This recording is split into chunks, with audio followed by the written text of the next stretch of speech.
Rafael Moreno Valle, gobernador constitucional del Estado de Puebla. Nacido en Puebla el 30 de junio de 1968, Rafael Moreno Valle es un político mexicano miembro del Partido Acción Nacional. Obtuvo la licenciatura en Economía y en Ciencias Políticas por el Lycoming College en 1991, siendo merecedor del Magna Cum Laude. Es doctor en Jurisprudencia por la Escuela de Leyes de Boston University. Además, tiene estudios de posgrado en Administración de Empresas por la Harvard University Extension School. Actualmente, desempeña el cargo de gobernador constitucional del Estado de Puebla para el periodo 2011-2017. Rafael Moreno Valle, con la conferencia Una agenda para el crecimiento económico de México. En 2010, cuando logramos el cambio en Puebla, nos encontramos con muchos retos. La economía era débil, ocupábamos los últimos lugares en acceso a servicios de educación y salud. La infraestructura se desmoronaba, se seguía endeudando y empobreciendo a los poblanos. La situación no podía seguir así. Por eso, al inicio de esta administración, se instrumentó una agenda de transformación para permitirle a las personas mejorar su calidad de vida. La mejor forma de combatir la pobreza es generando riqueza. Es por eso que fortalecimos nuestra economía y generamos más oportunidades para toda la gente. Otorgamos facilidades a las empresas que desean instalarse en Puebla y hemos avanzado 21 posiciones en la medición Doing Business que realiza el Banco Mundial. Gracias a ello, logramos atraer 44% más inversión extranjera directa que en el sexenio anterior. Con empresas como Volkswagen y Audi, que es la primera fábrica de vehículos premium en el país y que ya abrió sus puertas en Puebla. En tan solo 5 años, creamos más de 103,000 empleos, el equivalente a lo generado por las 2 últimas administraciones. Invertimos en infraestructura más que en los últimos 18 años anteriores a esta administración. Mejoramos la conectividad con la construcción y modernización de 3,100 kilómetros de puentes, caminos y carreteras, y recuperamos nuestros espacios públicos. Además, concluimos la obra de infraestructura más importante del estado, el segundo piso de la autopista México-Puebla, con una inversión de 10,500 millones. Nos comprometimos con una educación de calidad para garantizar el futuro de nuestros niños y jóvenes. Hoy contamos con más y mejores escuelas, con una inversión en infraestructura educativa superior a lo realizado en los 12 años anteriores a esta administración. Entregamos 293,000 tabletas electrónicas, más de 45,000 computadoras y repartimos más de 810,000 uniformes a todos los alumnos de las escuelas públicas. Gracias a estas acciones y al trabajo conjunto de padres de familia y maestros, logramos que en la prueba Planea a nivel medio superior pasáramos del lugar 24 al primero en matemáticas y del 23 al segundo en español. Hicimos de la salud un derecho para todos. Invertimos en infraestructura y equipamiento de salud más que lo hecho en los 30 años previos a esta administración. Construimos y mejoramos más de 50 hospitales y 550 clínicas. Y en solo 5 años pasamos del lugar 29 en afiliación al Seguro Popular a la cobertura universal de salud. Pensando en los que menos tienen, hemos combatido de frente la pobreza. Avanzamos en los 7 indicadores que mide el Coneval, obteniendo el primer lugar en 4 de ellos: ingresos, seguridad alimentaria, servicios básicos y acceso a servicios de salud. Con ello, cada día 92 personas dejaron la pobreza extrema. Además, Puebla es el estado del país que más avanzó en igualdad social, de acuerdo al INEGI. Fortalecimos la seguridad de las familias. Construimos 6 arcos de seguridad para proteger nuestras fronteras y carreteras. Destinamos 4,054 millones de pesos en infraestructura y equipamiento para la prevención y el combate a la delincuencia. Somos pioneros en la implementación del nuevo sistema penal acusatorio. Gracias a esto, logramos reducir los delitos del fuero federal en 34%. Y hoy Puebla es uno de los estados más seguros del país. Impulsamos como nunca antes el turismo. Rescatamos nuestro patrimonio histórico. Construimos nuevos museos, atracciones y centros de espectáculos. Pasamos de 1 a 9 pueblos mágicos. Y en solo 5 años, aumentamos en 6 millones el número de visitantes. Todo esto lo hicimos sin pedir un solo peso prestado, Por el contrario, redujimos la deuda heredada por la pasada administración y hoy contamos con finanzas sanas. Somos primer lugar en transparencia presupuestaria, como lo avalan INCO y A Regional. Primer lugar nacional en el uso de la plataforma electrónica Compranet. Y también somos reconocidos por calificadoras internacionales como Fitch Ratings y Moody's. Hoy, el gobierno del Estado de Puebla ha trabajado intensamente para alcanzar mejores condiciones de vida y mayores oportunidades de desarrollo a través de acciones que transforman.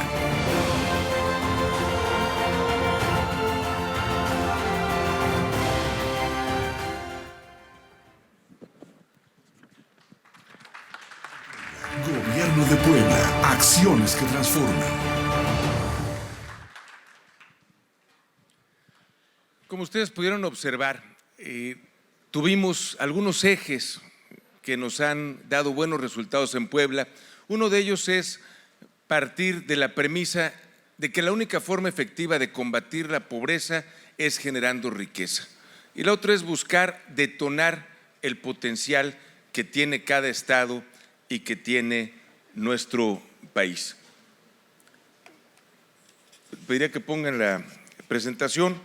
Esencialmente podemos observar que México tiene ventajas importantes desde el punto de vista de competitividad, pero también limitantes al crecimiento económico. Yo estaría haciendo algunos planteamientos de qué se debiera hacer para lograr un mayor crecimiento y daría unas conclusiones finales. México tiene la 14ª economía más grande del mundo, una población de 123 millones de personas. Tenemos un bono demográfico, es decir, la gente es joven con un promedio de edad de 26 años.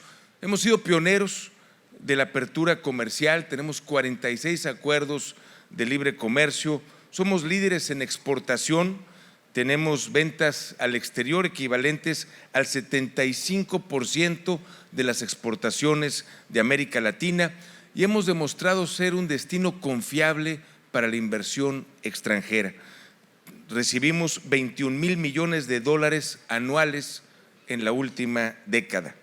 Además, tenemos costos de producción menores a los de manufacturas chinas, incluyendo la mano de obra, y una economía en proceso de cambios estructurales muy importantes. Además, vale la pena señalar que México ha tenido un avance en la elaboración de productos complejos, es decir, no solamente estamos exportando commodities como Brasil, por decir algún país y hacer el comparativo. Somos el principal exportador de América Latina, el primer exportador a nivel mundial de pantallas planas de televisión, somos el segundo proveedor de mercancías en los Estados Unidos, el tercer lugar en exportación de servicios de información y tecnología, el cuarto en automóviles, el quinto en autopartes, el cuarto en computadoras personales y el sexto en teléfonos celulares. Y además yo veo un potencial de expansión económica en diversos sectores como la agroindustria, la salud, energía, transporte, insumos industriales y por supuesto el turismo. La industria sin chimeneas, particularmente con la devaluación de nuestra moneda, se vuelve un área de oportunidad muy interesante porque el destino México, ya sea sol y playa o cultural, se vuelve más económico, particularmente para los europeos, los americanos y los canadienses. Tenemos varias transformaciones estructurales que están en proceso de maduración y por eso comparo el Tratado de Libre Comercio que se suscribió hace 22 años o la autonomía del Banco de México hace 21 años o la reforma de pensiones que se aprobó en 1997 o la Ley de Responsabilidad Hacendaria en el 2006 y otras reformas que se han aprobado entre el 2013 y 2014 que son muy trascendentes para el futuro del país y sin embargo están en proceso de maduración, como la reforma laboral, la educativa, la de telecomunicaciones, la energética, la financiera y la reforma de competencia económica. No crean que se me olvidó la hacendaria, yo creo que esa es muy mala reforma y que es una que debemos de ajustar de manera integral y convertirla en un ejercicio de revisión de aspectos de ingreso, gasto y deuda, y no solo buscando mayor recaudación, sino también mayores inversiones y creación de empleos. Por eso esa reforma no la incluimos, porque no consideramos que sea adecuada. También debemos reconocer cuáles son nuestras fortalezas. México ha mejorado su competitividad internacional y vemos que avanzamos en los últimos 2 años 10 posiciones. A pesar de lo anterior, vemos con preocupación que nuestra economía ha venido creciendo con menor dinamismo. Y aquí podemos observar un comparativo entre la economía mundial, la economía de nuestro país y la economía de México a lo largo de los años, y vemos que evidentemente el crecimiento es insuficiente. ¿Cuáles son algunas de las limitantes a este crecimiento económico?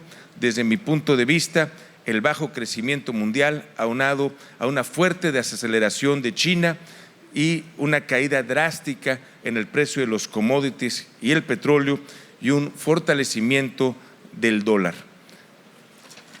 Vemos aquí una gráfica en donde observamos una caída del precio del petróleo de 80% en 2 años, que si bien parece estabilizarse, estamos a niveles inferiores a los del 2015. México padece una desaceleración muy importante en la formación de activos fijos productivos, y esto es lo que genera crecimiento económico futuro. Y aquí vemos la gráfica por sexenio y vemos con preocupación cómo esa inversión bruta fija ha venido decreciendo de manera muy importante.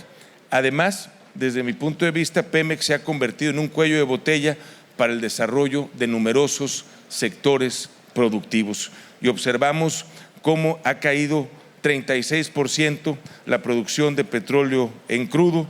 Vemos también cómo tenemos una caída en la producción de petroquímicos, y evidentemente las finanzas de la paraestatal están en condiciones deplorables.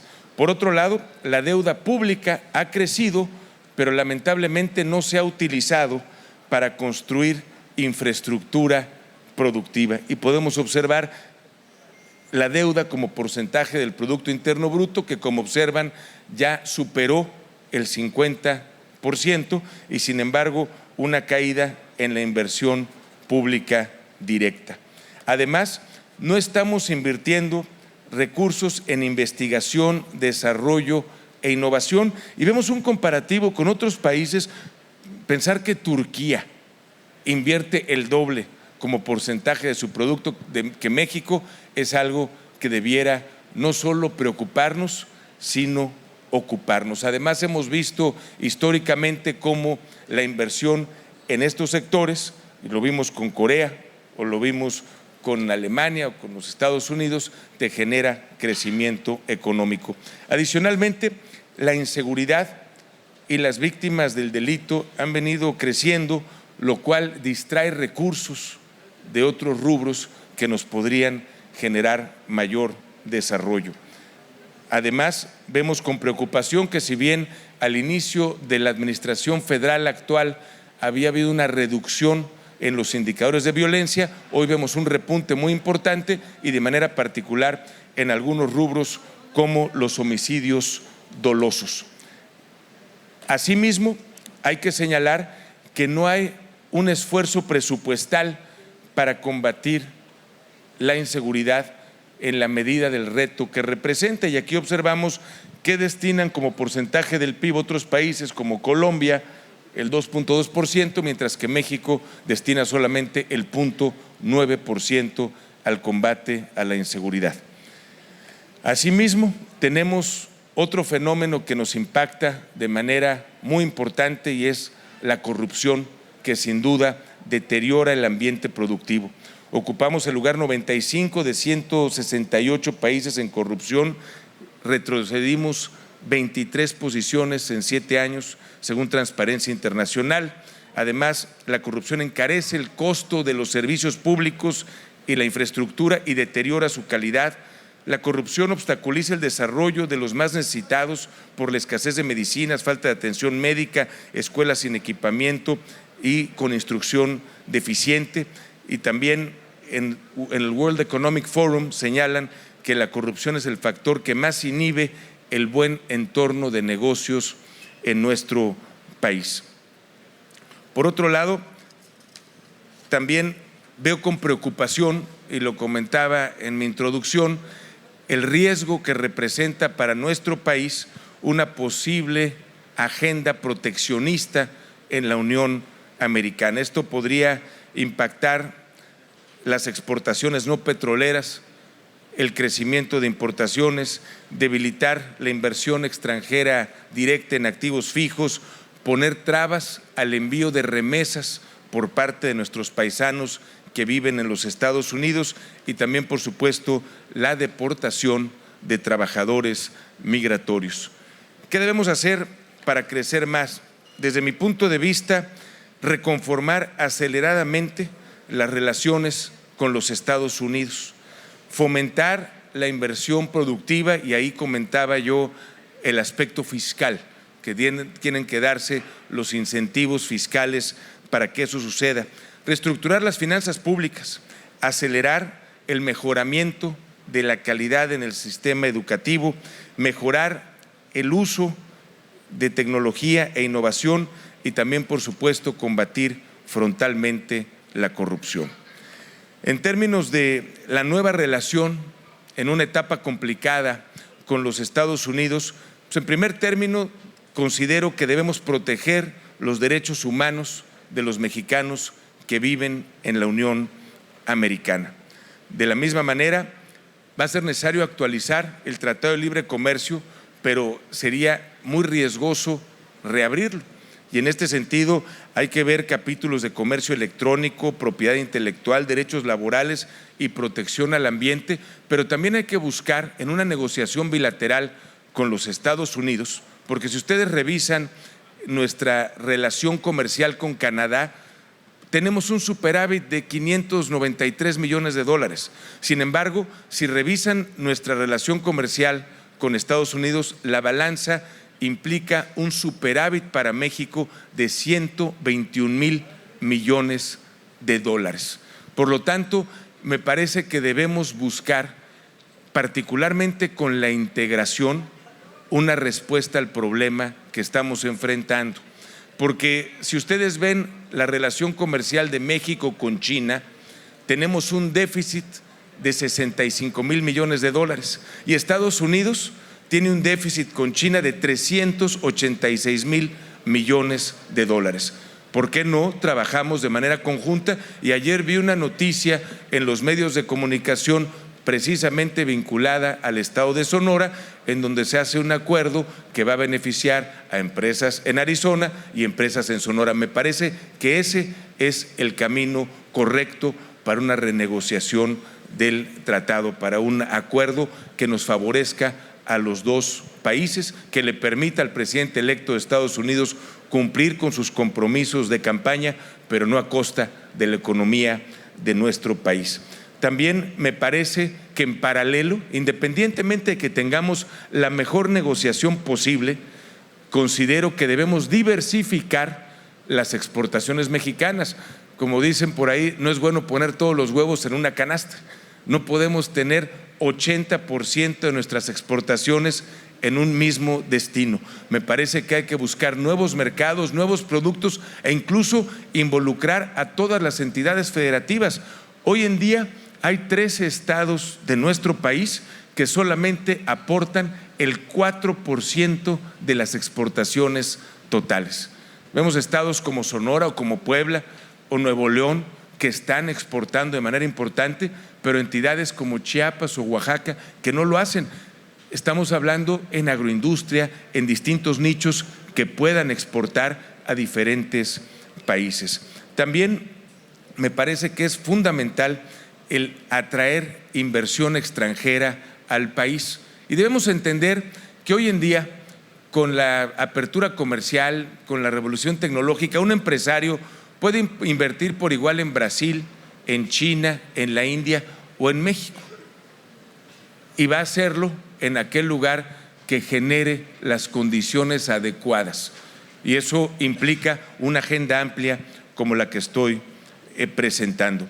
De la misma manera, hay que buscar cómo facilitar el envío de remesas a nuestro país, que representan 25,000 millones de dólares al año y que son recursos que llegan a las comunidades más pobres y marginadas de México. Me parece también que es importante fomentar la inversión productiva, generar una perspectiva macroeconómica, financiera y cambiaria estable y segura, frenando el crecimiento de la deuda pública. También debemos fortalecer al Poder Judicial en temas como la protección a los derechos de propiedad y los tiempos de respuesta del marco legal.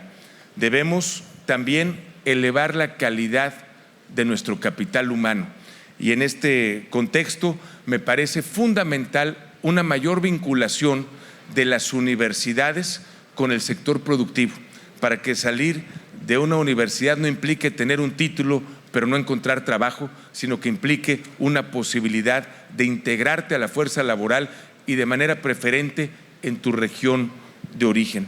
De la misma manera, me parece importante incrementar la productividad laboral. En el entorno de globalización, la única forma en que podemos mejorar las condiciones, prestaciones o ingresos de los trabajadores es con un incremento en la productividad y debemos trabajar en esa agenda. También me parece indispensable disminuir la carga regulatoria gubernamental. Cada vez hay más trámites y es más difícil como empresario el poder cumplir con tus obligaciones fiscales, el poder instalar una empresa y generar empleos. Por ejemplo, ustedes observaron en Puebla, cuando llegué a la gobernatura, en la evaluación del Banco Mundial del Doing Business, Puebla ocupaba el lugar 25.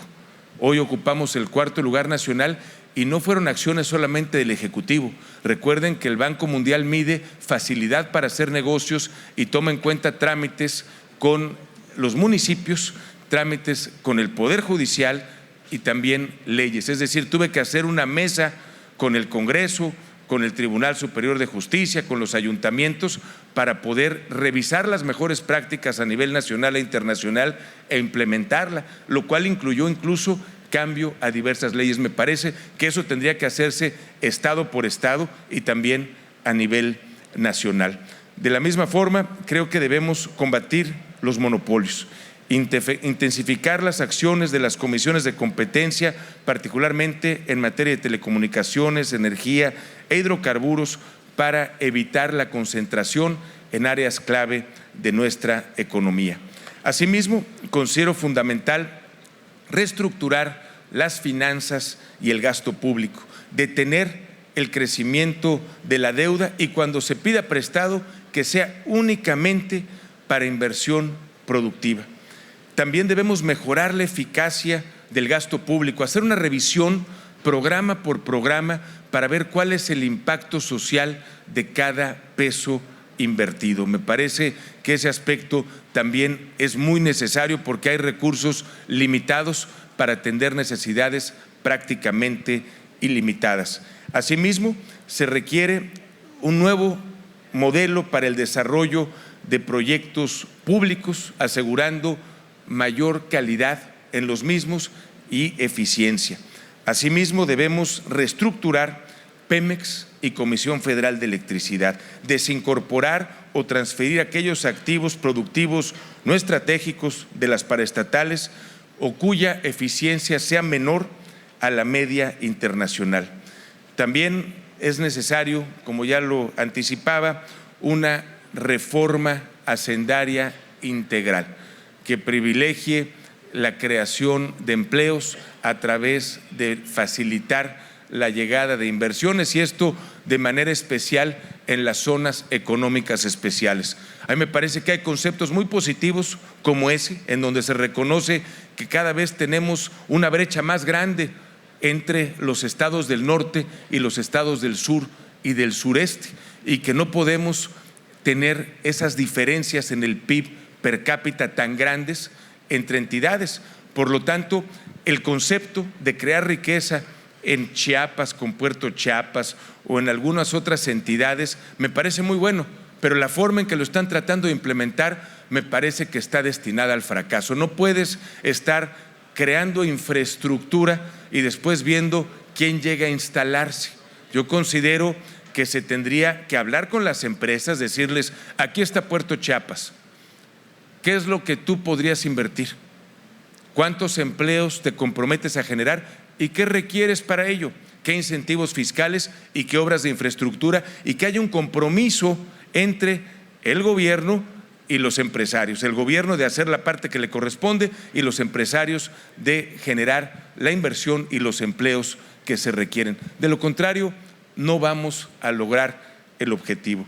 Y también, por supuesto, me parece fundamental elevar la calidad educativa, y eso necesariamente involucra un trabajo coordinado con el magisterio. Se necesita premiar la eficiencia. Nosotros así lo hicimos en Puebla, pero también se requiere invertir en capacitación magisterial. Ahí me decía uno de los dirigentes del CENTE cuando llegué a la gobernatura: Rafael, yo fui a la escuela en el siglo XX, no tengo las herramientas que se requieren en el siglo XXI, pero no es mi culpa, yo estoy listo para aprender, pero no me enseñaron a usar una computadora, no existía cuando yo fui a la normal. No teníamos tampoco el aprendizaje del inglés, pero estoy listo para hacerlo, y por eso a los maestros de Puebla los hemos capacitado en nuestra máxima casa de estudios, en sus tiempos libres, en los fines de semana, y el resultado está a la vista. Pasamos del lugar 24 cuando llegué a la gobernatura en la prueba enlace, ahora planea, al primer lugar nacional en matemáticas, y pasamos del lugar 23 en español al segundo lugar nacional, y son resultados de la prueba planea que se dieron hace 2 semanas y media. Es decir, se puede lograr, pero no echando culpas al gobierno federal, a los municipios, a los maestros. Creo que un problema común requiere una solución compartida. Por otro lado, tenemos que mejorar la docencia, cambiar la metodología educativa para privilegiar los sistemas pedagógicos orientados al entendimiento de lo que se está enseñando por encima de la memorización. Asimismo, como había adelantado, se necesita mejorar la educación superior, vincularla al sector productivo y concretar alianzas entre universidades públicas mexicanas y las mejores universidades extranjeras para cerrar la brecha tecnológica y académica que hoy se vive. Por otro lado, necesitamos destinar mayores recursos públicos a la investigación, a la ciencia y la tecnología, para llegar por lo menos al 1% del Producto Interno Bruto, que implicaría duplicar lo que hoy se está invirtiendo, mejorar la calidad de la investigación y el desarrollo, fomentar la inversión en investigación y desarrollo de las empresas privadas, es decir, eso se puede lograr a través de incentivos fiscales, y considero que es muy importante que estas empresas que están instaladas en México, independientemente del origen de su capital, estén a la vanguardia para poder garantizar su crecimiento y desarrollo. Y de la misma manera me parece importante fomentar incubadoras de empresas especializadas en tecnologías de punta. Necesitamos incrementar las patentes, simplificar la regulación y reducir el costo de las mismas. Asimismo, en materia de combate a la inseguridad, me parece que actualmente tenemos un incentivo perverso, porque cuando un Estado no cumple con su tarea, entra la Federación a subsidiarlo. Y lo veo en mi entorno. Hay miles de policías federales en Guerrero porque el Estado no ha podido con la inseguridad. Y sin embargo, en mi entidad tengo 200 policías federales, porque nosotros sí hemos invertido en los arcos de seguridad, en equipamiento, en patrullas, y eso me parece que no se vale, porque cada estado recibe recursos para combatir la inseguridad. Entonces mi propuesta es muy sencilla: si alguien no cumple con su trabajo, que vaya al operativo federal, pero que le cueste al Estado, que le recorten ese recurso de las participaciones para eliminar los incentivos perversos. Y lo mismo con los municipios. No se ha podido concretar el mando único, sin embargo, también vemos que muchos municipios que no cumplen con su función acaban dependiendo de que el Estado haga su trabajo, que se dé un ejercicio similar para poder premiar la eficiencia y poder sancionar la ineptitud. Por otro lado, también me parece que debemos formar un mayor número de policías federales. Eso es un proceso que se tendría que hacer a lo largo de un sexenio para tener 75 a 80 mil elementos adicionales, porque en este momento no son suficientes y por eso los ves que están apagando fuegos, los trasladan de un lugar que se pone complicado a otro. Se requiere tener un número mínimo con una operación eficiente en cada región del país. Y también me parece que debemos reenfocar el diseño estratégico de las Fuerzas Armadas, acelerando la creación de unidades de policía militar para integrarlas en una Guardia Nacional con facultades para realizar tareas de seguridad pública, crear una Guardia Fronteriza dependiente de la Sedena y una Guardia Costera dependiente de la Marina. Hoy el Ejército está, sin tener las facultades para ello en ley, cumpliendo funciones de seguridad. A mí me parece que se tiene que regular esto y además el entrenamiento que se tiene para cuestiones de defensa nacional es totalmente distinto al que se requiere para temas de seguridad pública. Por otro lado, también creo que se tiene que acompañar este trabajo de mayores recursos para el sector de seguridad. Tenemos que flexibilizar las reglas de aportaciones y subsidios que se dan a municipios y entidades federativas. A veces se tienen proyectos a nivel nacional y las reglas son las mismas, pero las necesidades en Sonora son diferentes que en Puebla. Las necesidades en Hermosillo son distintas a las que tiene en Puerto Peñasco. Entonces, me parece que necesitas hacer trajes a la medida de lo que requiere cada uno de los estados o municipios, y para eso la flexibilización. Y por otro lado, también establecer mecanismos de certificación institucional que estén vinculados al presupuesto. En este sentido, nosotros hemos cumplido con la ley. Pasar a todos los policías estatales y municipales al control de confianza, que es la prueba de polígrafo, y quienes no la aprueban son dados de baja. Sin embargo, yo considero que debiéramos por lo menos enriquecer el esquema, porque hoy con el polígrafo muchos policías son dados de baja, pues se ponen nerviosos, pero si hay un delincuente duro que está dentro de la corporación, puede pasar el control de confianza sin problema alguno, porque no se va a poner nervioso ni nada. Y lo han visto ustedes de pronto. Recuerdo hace unos años que salieron unos policías federales que habían pasado el control de confianza, que estaban vinculados al tráfico de cocaína en la Ciudad de México, en el aeropuerto, y hubo una balacera. Y dices, oye, ¿cómo es posible que hayan pasado el control de confianza más estricto? Pues porque eran delincuentes durísimos. ¿Qué es lo que yo propondría? Mejor haz una revisión patrimonial. ¿Cuánto es lo que tiene de ingreso el policía y cuál es su nivel de vida, para ver si hay congruencia entre ellos? Porque esa prueba, si alguien está involucrado con los malos, no la va a pasar.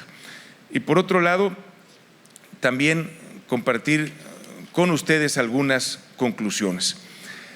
Sin duda, México tiene recursos humanos, materiales, una ubicación estratégica que debiera permitir elevar su crecimiento económico.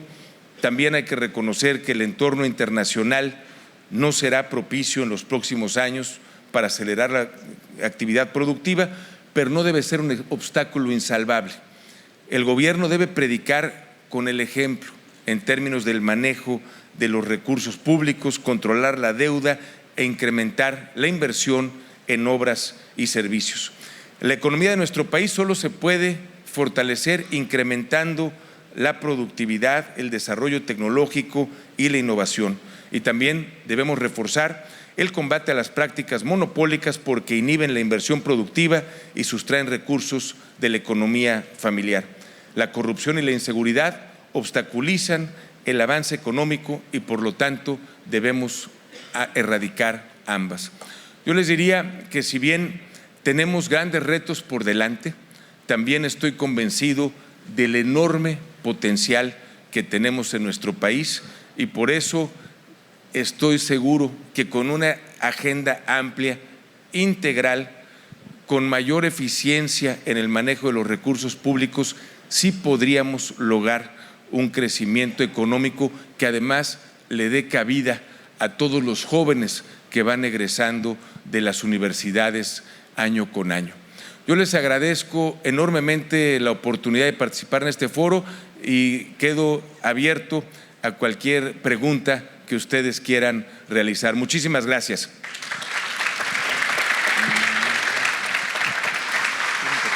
Muchas gracias, señor gobernador. Tengo aquí algunas preguntas que nos hicieron llegar, tanto de manera escrita como digitales. Te voy a leer la primera.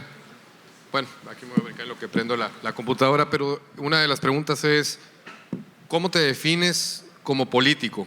¿Liberal, tradicionalista? ¿Qué tipo de político eres?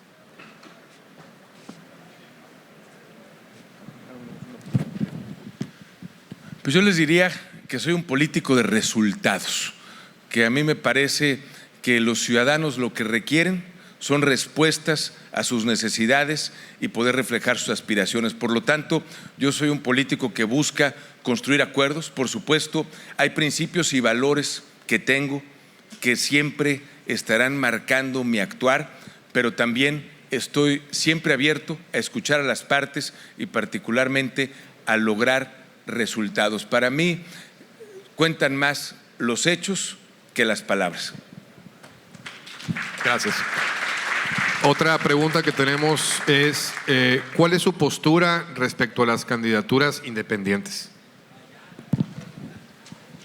Pues yo creo que es una forma de expresión ciudadana que ya está en la ley, tanto a nivel federal como en las distintas entidades federativas, y que, como todo, tiene fortalezas y debilidades.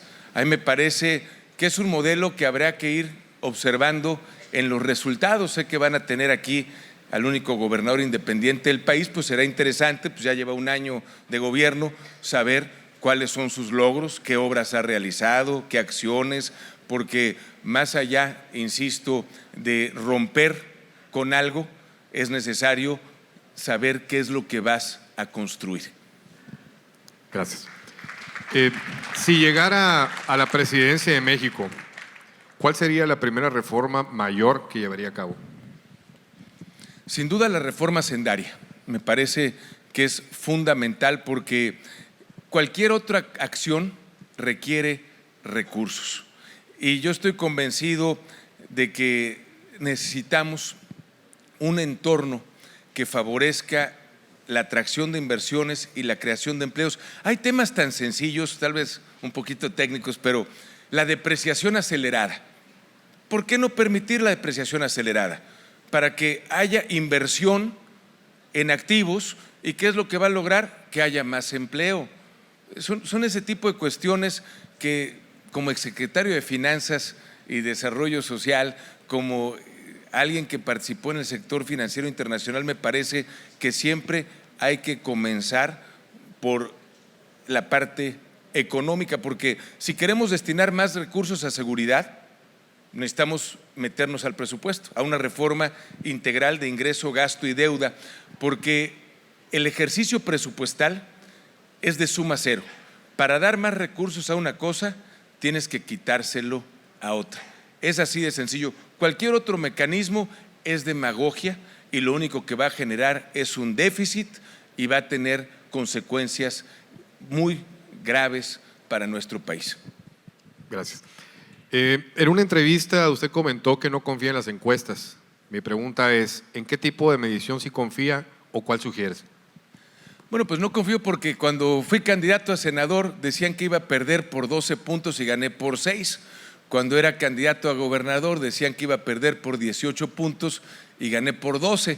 Yo confío en los votos. Eso es lo único que he confiado, en los votos de los ciudadanos o en los votos de los militantes, como en la contienda interna en la cual gané la candidatura al gobierno del Estado. Y te voy a decir también recientemente por qué esta tesis de que las encuestas ya no reflejan la realidad. Dijeron que el Brexit no se iba a dar y todos los expertos y todas las encuestas decían que eso no se iba a aprobar y se aprobó. En Colombia parecía que era un trámite el poder aprobar el acuerdo de paz el presidente Santos recibió el premio Nobel y sin embargo no se aprobó por parte de los ciudadanos. Y en Estados Unidos decían que Donald Trump no tenía ninguna posibilidad de ganar, que iba a ser una paliza, y sin embargo, hasta donde yo sé, hoy es el presidente electo de los Estados Unidos. Y si nos vamos a nuestro país, simplemente recuerden aquí en Sonora quién decían que iba a ganar y vayan viendo de los estados en que ganaron muchos candidatos emanados de mi partido Acción Nacional. Por ejemplo, en Quintana Roo decían que Carlos Joaquín estaba liquidado, pues hoy es el gobernador de esa entidad federativa. En Durango decían que iba muy arriba el candidato del PRI y pues hoy gobierna el candidato del PAN-PRD, Rosa Ispuro, y así te puedes ir estado por estado, y realmente ahora la excepción es el que tiene la decisión correcta en la encuesta, y lo pueden ver incluso también con el gobernador de Nuevo León, que sé que vendrá más tarde. Pues pregunten cómo estaban las encuestas en Nuevo León y sin embargo cuál fue el resultado que finalmente se dio en la elección. Creo que hay mucho voto oculto en las encuestas y que a veces lo que reflejan es mayor conocimiento de una persona y menor conocimiento de otra, y eso se interpreta como potencial de voto y son temas diferentes. ¿Qué opina del maltrato a la mujer ahora que se ven tantos casos? Es un tema muy delicado. A mí me parece que se debe generar conciencia, porque además con preocupación les comparto que la violencia familiar en ocasiones lleva al feminicidio, va escalando, y que si las mujeres no denuncian esta violencia, y es algo que desgraciadamente se da particularmente en comunidades rurales, va a escalar y no va a cambiar.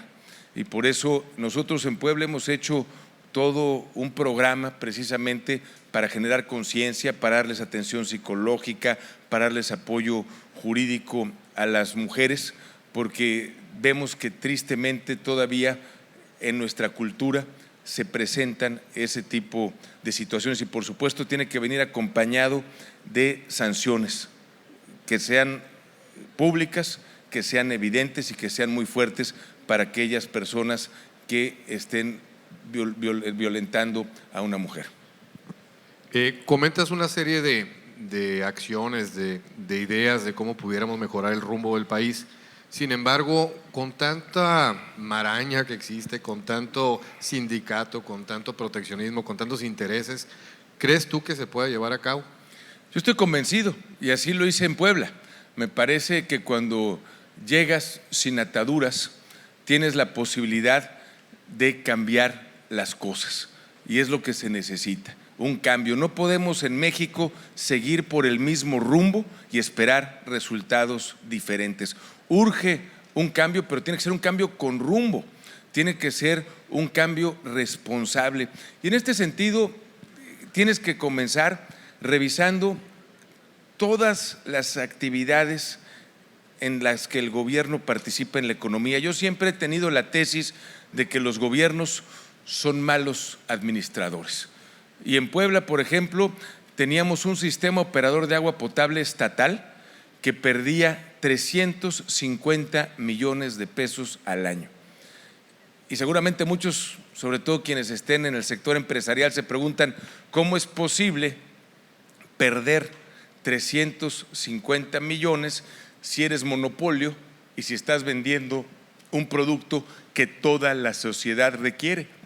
Pero en el gobierno se pueden dar ese tipo de situaciones. Nosotros logramos pasar por primera vez a números negros el organismo, y después lo concesionamos, obtuvimos un ingreso, y aparte las inversiones de más de 5,000 millones de pesos que se van a tener que llevar a cabo en los próximos 10 años las va a hacer el privado, aunque obviamente el activo sigue siendo público. Las carreteras de cuota del Estado se habían bursatilizado en la entidad, y teníamos un organismo operador de carreteras de cuota que yo creé cuando fui secretario de Finanzas, pero lo creé porque estábamos haciendo una obra, una carretera a Teciutlán, que costó 1,000 millones de pesos, y si la hacía la Secretaría de Comunicaciones teníamos que pagar IVA Si lo hacíamos a través de un organismo descentralizado, nos ahorrábamos el 15%. Entonces, creamos el organismo descentralizado, mandé a ese descentralizado nada más los cobradores de la carretera Puebla-Atlisco que operaba el gobierno, y con eso logramos un ahorro de 150 millones de pesos. 12 años después o 10 años después que llego a la gobernatura, me encuentro que las carreteras están bursatilizadas, las tres, Puebla-Atlisco, la Puebla-Teciutlán y la Puebla-Huauchinango. Pero además de que están bursatilizadas, me encuentro que el organismo tiene ahora 400 personas. Entonces, compramos todo el papel que había en el mercado, que además estaba en tasas leoninas, lo retiramos, las concesionamos. El costo de retirar el papel fue de 1,000 millones, nos dieron 1,800 millones por las carreteras, y ahora Carreteras de Cota de Puebla tiene 20 personas. Entonces, te estoy dando ejemplos a nivel pequeño de un estado de cómo puedes encontrar muchas áreas de oportunidad. Y creo que también en términos, por ejemplo, de los sindicatos, simplemente les recuerdo, Puebla colinda con Oaxaca, y siempre a cualquier gobernador o gobernadora lo quieren calar cuando llega, quieren ver de qué está hecho. Y a mí me tocó con la prueba enlace. De Oaxaca mandaron gente de la coordinadora y de pronto 8,000 maestros no presentaron la prueba enlace, 8,000 alumnos. Hice el mapeo de ver en qué escuelas, mandé gente a llevar a cabo operación política y encontramos en la ley, y esto fue antes de la reforma educativa, que si obstruyes los servicios educativos puedes perder tu plaza. Eso implica tu antigüedad, tu pensión, puedes perder todo. Y nosotros identificamos a los 41 líderes y a los 41 líderes los dimos de baja. Y luego inmediatamente después hablamos con los maestros, dijimos, ¿ya viste que a tu jefe lo acabamos de dejar sin trabajo, sin pensión y sin nada? Pero mañana a ti te damos la oportunidad de que se presente la prueba enlace. ¿Qué sucedió? Todos presentaron la prueba enlace. Una pregunta más. ¿Qué opinas de nuestro exgobernador Guillermo Padres? Pues mira, a mí me duele mucho la situación que se está viviendo, porque si bien estoy convencido de que nadie está por encima de la ley, también considero que todos los mexicanos tenemos derecho a un juicio justo, en donde puedas presentar tus pruebas, y lo único que se debe hacer es un proceso correcto y justo, y que el que la haga, que la pague. Me parece un acto de entereza el que se haya presentado de manera voluntaria y personal ante las autoridades, ante los señalamientos, y lo único que podría compartir con ustedes es que espero que se aplique la ley y que no haya criterios políticos de por medio. Y de la misma forma, yo entiendo que este tipo de situaciones lamentablemente impactan la credibilidad de la gente, que muchos ciudadanos han dejado de creer en la política, han dejado de creer en los políticos, en los partidos y a veces en las instituciones, y por eso considero que la única forma de que la gente vuelva a creer es a través de resultados, de acciones concretas, de hechos que vayan más allá de las palabras. Tenemos una última pregunta. ¿Qué debe hacer México y la presidencia ante la postura de Trump? Bueno, quiero compartir con ustedes que yo vivía en Estados Unidos cuando se aprobó el Tratado de Libre Comercio entre México, Estados Unidos y Canadá. Y acaba de entrar a trabajar a Dresner Klangworth Benson, y había una estrategia integral de nuestro país. De entrada, todos los cabilderos, republicanos y demócratas, estaban en la nómina del gobierno mexicano. Y además quiero decirles que para mí fueron recursos muy bien invertidos. Asimismo, tenías una estrategia mediática. En aquel tiempo no había redes sociales, estamos hablando de hace 22 años, pero sí había periódicos y revistas que sacaban constantemente artículos hablando bien de México, hablando bien del tratado.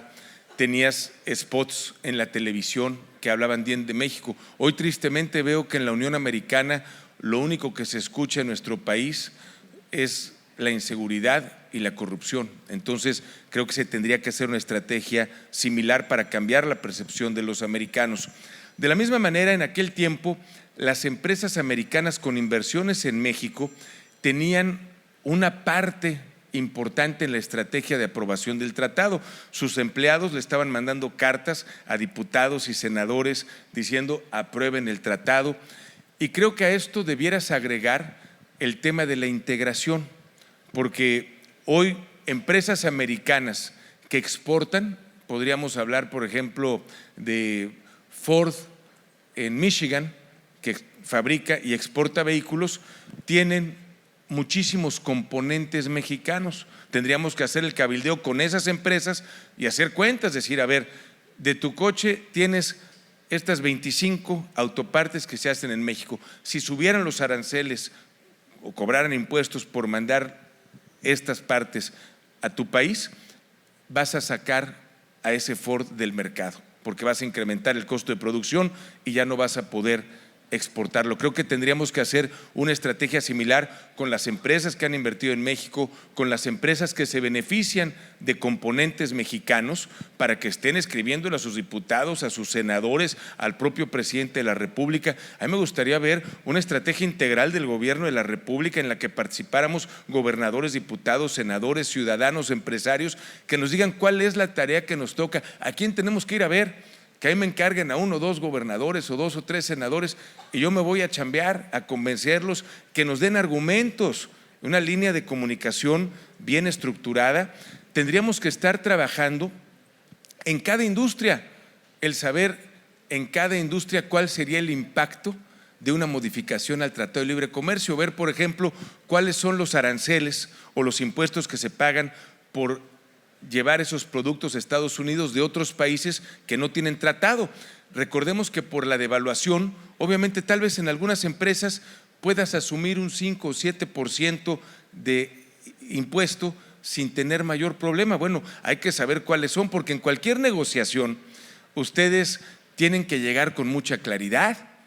Cualquiera debe saber exactamente qué es lo que puedo dar, qué es lo que puedo conceder y qué es lo que no puedo conceder. Normalmente encorchetas los temas más complicados para ir avanzando, pero el resto de los asuntos te pueden pedir algo y tú das algo en lo cual la industria no va a ser afectada y vas a proteger aquellas en donde simplemente los números no den y puedas afectar la industria. Entonces, a mí me gustaría una estrategia en ese sentido y me refiero a la parte económica.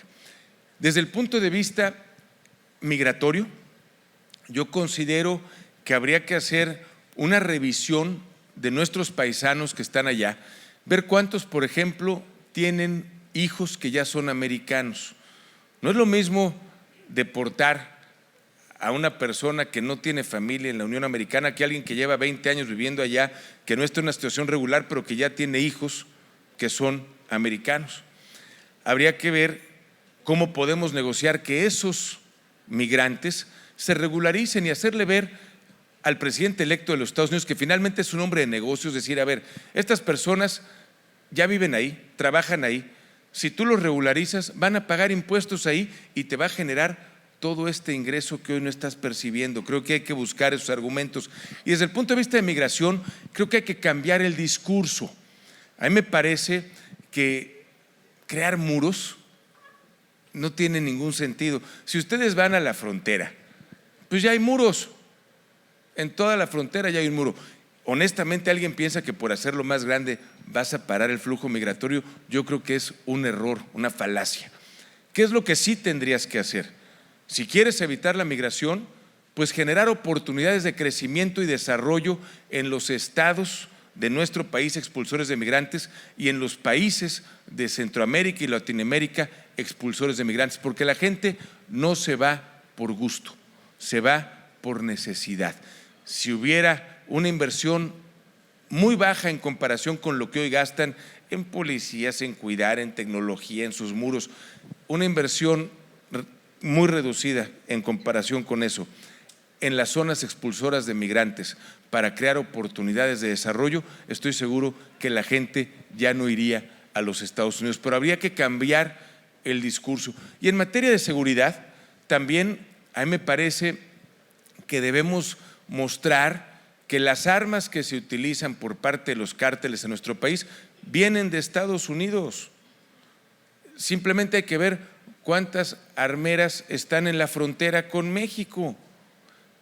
Y finalmente el dinero, porque el consumo de la droga principalmente se da en la Unión Americana.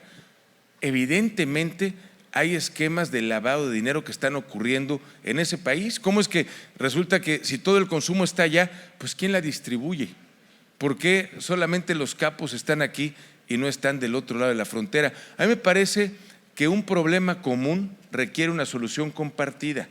Vamos entrando juntos a resolver el tema del combate al narcotráfico, y eso implica necesariamente cambiar la agenda con la Unión Americana, pero con planteamientos sensatos, con cifras, con datos. Tú tienes que llegar preparado, porque no es un tema de caerle bien o a ver cómo echarte 2 copas con el presidente. Eso no te va a resolver nada.